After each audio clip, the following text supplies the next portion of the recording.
Right, this week we're gonna do a full photography project indoors, start to finish. So the actual shoot, the edit, we're gonna talk about all of it. It's raining all the time at the moment.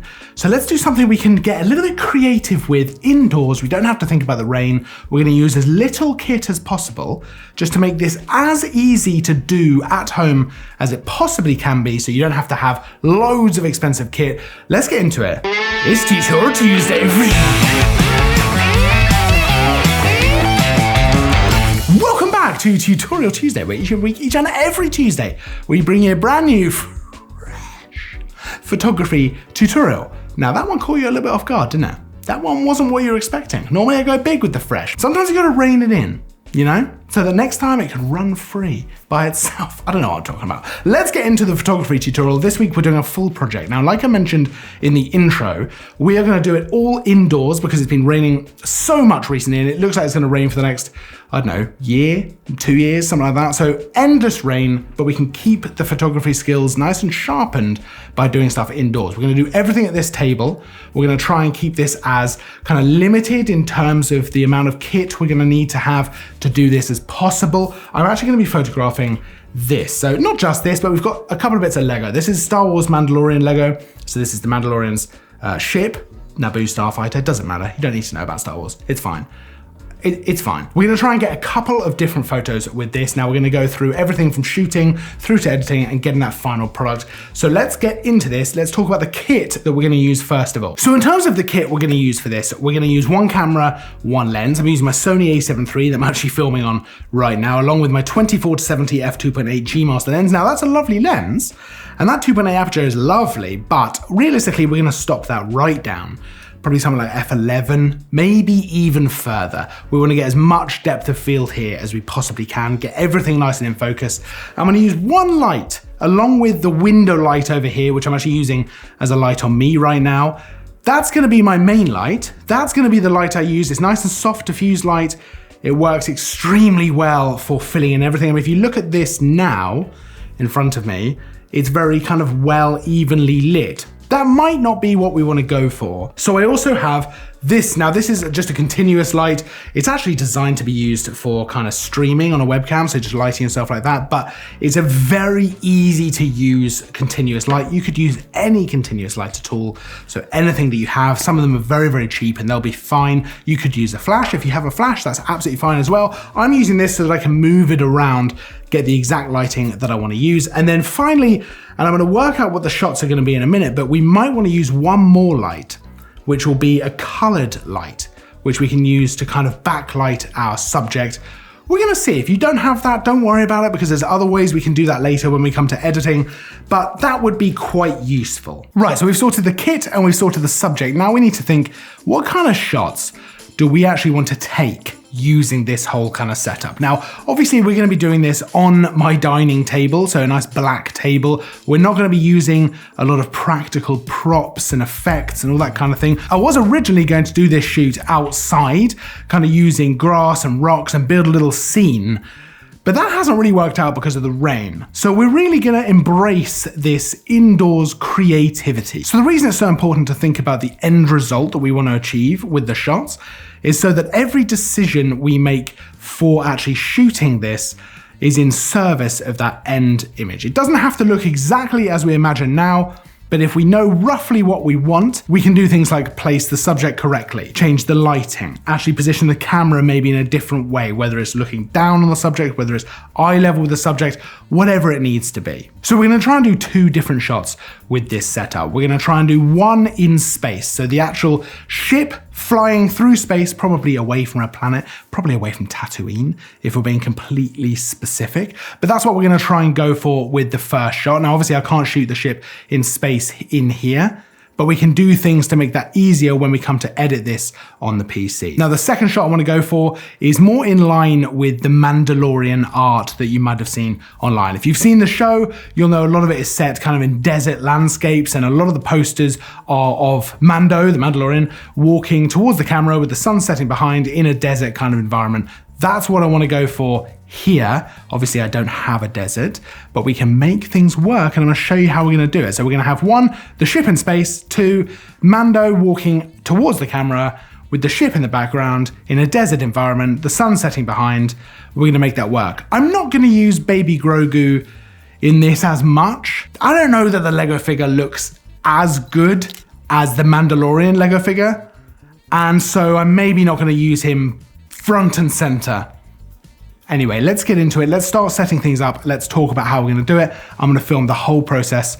Let's go and make this work. So we're going to start off with the shot of the ship flying through space, flying away from a planet. First up, we're going to set the camera just a little bit above the ship. We don't need to do an awful lot for this. I'm just going to put the ship on the table, camera slightly above, pointing down with the right kind of angle, so the ship, when we cut it out in the photo, will look like it's flying away from a planet if we put it into space. Now, what we do need to focus on here is the lighting. We need to know where the light's going to come from in the photo, and realistically, I want to do this off to the side, maybe even behind. So first up, I'm going to shoot this same shot with the window light. I'm going to have the window completely open to give us nice, flat, even lighting on the ship. Now I'm going to set my focus point on the ship. I'm going to shoot this about f16 to make sure we get a nice deep depth of field. I'm going to use a very slow shutter speed because we can let lots of light in. And I'm actually going to pop a 2-second timer on the camera so that it doesn't actually shake when we take the photo. I'm going to pop my camera into manual focus just to lock that focus point, to lock that so we don't need to change that again. And then we can change the lighting. I'm going to close the curtains. I'm going to move the light around myself and just keep taking different photos and come away with a few different lighting setups. That way I can have one which will be my main photo, and then I can use others, I can mask them in a little bit when we come to actually edit. That's all we really need to do for this particular photo. We can then take this and put it into space when we go onto the computer, which we'll come back to in a second. Let's switch over to the desert photo. Now for this one, I actually don't want to take the photo of Mando, the Mandalorian, actually on the black table. I want to take the photo of him on a different colored surface, something that is going to be more sand colored, because I want to make sure that any light that bounces off the surface he's actually standing on matches with the desert we're going to put into the photo. Now, the desert we're going to put in the photo, of course, is going to be sand colored, so we need something sand colored. So I'm going to use this bag. I don't have any sand, but this bag works just as well because all we need to do is have the right color underneath him for any light to bounce up. Again, I'm going to take a couple of different versions of this photo with the lighting. So I'm going to focus on him.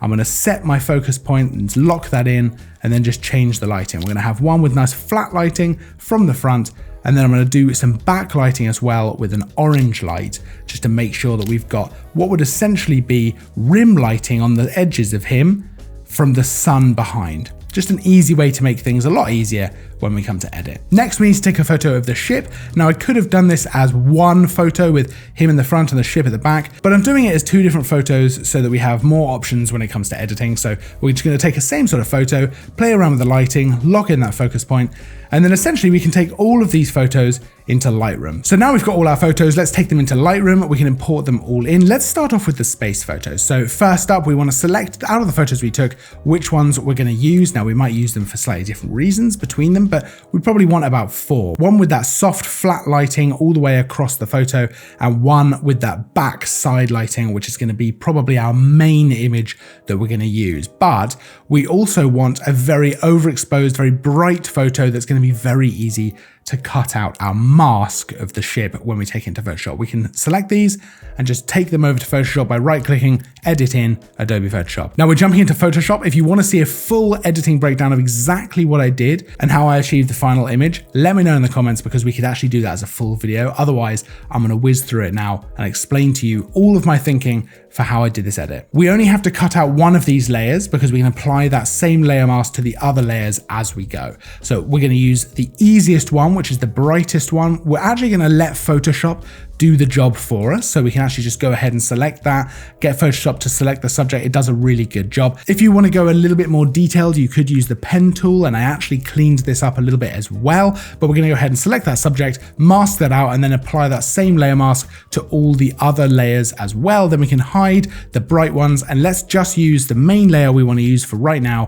which is of course our back/side lit version. I'm now going to bring in the background. So first up, I'm going to use a night sky photo that I actually took myself of you guessed it, the night sky, so all the stars and all that kind of stuff. I'm going to bring the brightness of that down a bit because it just doesn't need to be that bright and it looks better if it's not. And then we're going to bring in Tatooine. Now I just found this online, a nice high resolution version of Tatooine, which I can bring in to the photo, but you could get this from stock websites, you could get it from anywhere. I'm going to bring that in, I'm going to place it behind in space so that it looks a little bit like our ship is coming away from Tatooine. I'm then going to extend the shadows on the planet by using a black paintbrush just to make it easier, make it blend a little bit better and make the ship blend a little bit better with what's going on. It also just adds a bit of drama and I like the look of it. We're going to make this all blend a little bit better. We're going to do some shadows and some highlights using exposure. I'm going to brush that on to make the ship look better. I'm also going to brush on some of the other photo of the ship just to add a little bit of detail in places. That's where we had the flat lighting, just because it helps bring out some of the detail in the ship. We want to make sure we don't go too far with the lighting on this, and we want to keep this nice and dark because we've got side lighting, right? So we need to make sure we have a nice dark side to the ship as well. We're then going to bring in some elements to really amp up those thrusters to make them look like they're on and they're burning. We're going to bring in some glows to kind of spill onto the ship from the thrusters, paint on some highlights to the side of the ship so we've got a bit of color there and a bit of highlights as well. And I think ultimately this is looking really good.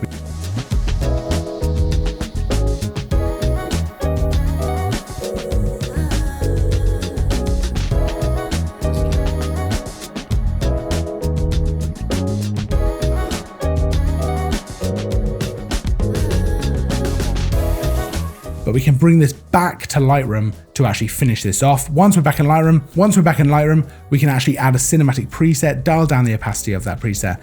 And I think this is looking pretty good. One thing I actually forgot while I was doing this was I wanted to kind of blur the background a little bit. So back into Photoshop, just going to apply a neural filter. We're going to do depth blur. We've done a whole video on that before. And then of course we can go into the blur gallery and add some field blur as well, which is a great way of doing something like this. And I think the end product of this photo is looking pretty good. Next up, we've got the desert photo. Now, this is a little bit different for how we're actually going to edit it. First of all, let's find our photos of Mando. We're going to use two, one with that flat lighting at the front and one with that backlighting to simulate the sunlight. We're going to do a very quick edit in Lightroom, and then let's take them straight into Photoshop. Now we're going to want that darker layer with the backlighting to be the main layer that we're using here, but we are going to use a mask to brush some of that lighter layer in so we get a bit of detail as well. I'm just going to rotate that slightly and just finish that up, and I think that looked good. Now what we can do is actually bring in our background. Now I'm going to bring in a photo that I took down on the coast, on the beach. It's the closest I can get to a desert. So that's going to be what I'm going to bring in as the background. We just need to fix this up a little bit, get rid of the subject, get rid of the cliffs. I want to bring that in completely.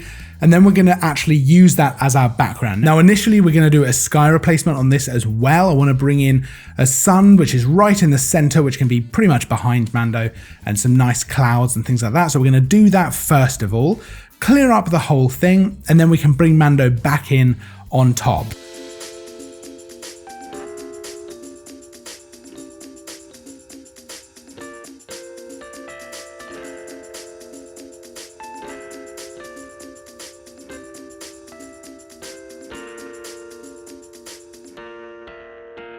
Now, initially, it doesn't look so good because we don't have a shadow, but the quickest and easiest way to fix this is just to paint in a bit of a shadow beneath him and then out to the front as well, because of course he's got the sun behind him. I can paint on some shadows onto Mando and of course some highlights as well, including a little bit of rim lighting to just add to that rim lighting that's already there, really accentuate that and make it look even better, before we then bring the ship in as well. Now with the ship, we have a similar sort of situation. We're going to bring two different photos in, one with that soft flat lighting and one with that rim lighting as well that has the sunlight behind. Essentially, we're going to bring that in to Photoshop, add that to the photo. We obviously want to make this smaller. We want to pop it behind Mando, and we're going to pop it off to the side slightly as well, as if it's been parked and he's walking away. Now we're going to pop that down. I want to again have that darker layer as that front main layer, but we are going to have a little bit of the masked lighter layer, which just brings out a few details. We're going to play around with that, make that look good, make that blend in, paint in some shadows and highlights and some rim lighting as well, just to make it really fit in with the scene. And then of course, the thing that brings it all together, let's paint in some shadows underneath. And I also think that this will need to be blurred as well because it's in the background. Now the landscape isn't blurred yet, but again, we're going to fix that as well. So first up, let's go ahead and make this a smart object. We're going to go ahead and add a Gaussian blur to this as well, just to kind of make it blurred out in the background. Once we've done that, I think we can add a field blur to the whole thing so that we have a shallower depth of field to the overall photo, but we can also go ahead and add a nice glow around that sun and mask some of that out so we get some detail still on Mando, because of course he would be blocking that sunlight anyway.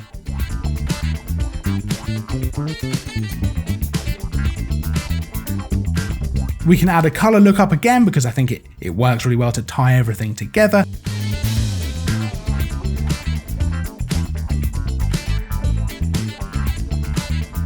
And then we can bring this back into Lightroom where we can just make some final adjustments, maybe a little bit of masking, and of course add a preset on there as well. And I think that this looks really, really good.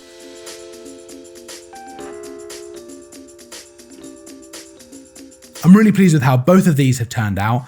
It's a really interesting thing to do, especially while it's kind of rainy, while it's not so fun to go out and shoot. And when you're low on inspiration of what to do, doing something like this can just really pick you up and help you use different photography muscles that you're not always using. If you want to see some more videos like this, let me know in the comments. Otherwise, of course, let me know if there's something you want to see in a future Tutorial Tuesday, and I'll do my best to make that happen. Otherwise, I'll see you in the next video. But until then, as always, thanks for watching.